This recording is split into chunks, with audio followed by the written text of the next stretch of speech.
اللهم إنا نسألك بأنك أنت الله لا إله إلا أنت الواحد الأحد الفرد الصمد الحي القيوم الذي لم يلد ولم يولد.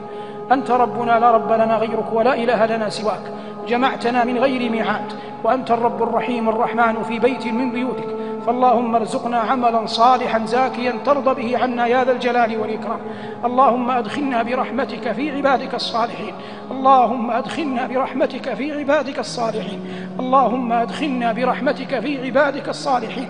اللهم إنا نسألك السريرة الصادقة والدمعة الخالصة والعمل الصالح والحياة الطيبة.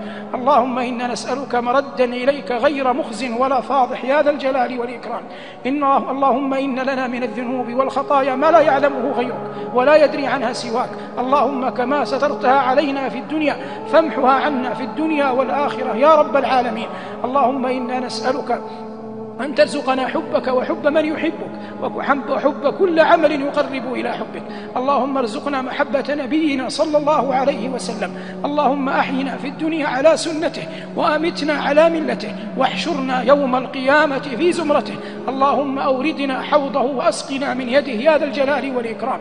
اللهم إنا نسألك الدرجات العلى من الجنة، اللهم إنا نسألك الدرجات العلى من الجنة، ونستجير بوجهك الأكرم وباسمك الأعظم من النار يا رب العالمين. اللهم اغفر لنا ولوالدينا يا رب العالمين. اللهم اغفر لأمهاتنا وآبائنا ومن له حق علينا يا ذا الجلال والإكرام. اللهم إننا نخطئ ونصيب، اللهم إننا أطعناك في أعظم ما أمرتنا به فلا إله إلا أنت، وانتهينا عما أعظم ما نهيتنا عنه، فنعوذ بك أن نشرك بك غيرك، فاللهم اغفر لنا ما بين ذلك يا رب العالمين. اللهم إننا أطعناك في أعظم ما أمرتنا به فلا إله إلا أنت، واجتنبنا أعظم ما نهيتنا عنه، فنشهد أنه لا شريك لك، فاغفر اللهم لنا ما بين ذلك من الذنوب. اللهم اجعلنا أحسن مما يظنه الناس بنا، واغفر لنا ما لا يعلمه الناس عنا، وارزقنا اللهم القبول عندك لا إله إلا أنت. اللهم اجعلنا ممن قرت أعينهم بك فتعلقت بك ولم تنقطع إلى غيرك يا رب العالمين. اللهم اقطع علائقنا مع كل أحد غيرك يا رب العالمين. اللهم اقطع علائقنا مع كل أحد غيرك يا رب العالمين.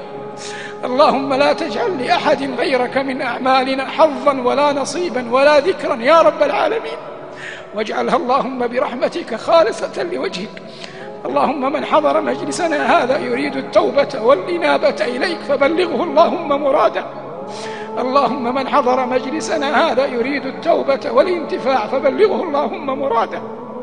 اللهم أصلحنا أجمعين واجعلنا من عبادك المخلصين، واغفر لنا لا إله إلا أنت، أنت ربنا ومولانا لا رب لنا غيرك ولا إله لنا سواك. سبحان ربك رب العزة عما يصفون وسلام على المرسلين والحمد لله رب العالمين.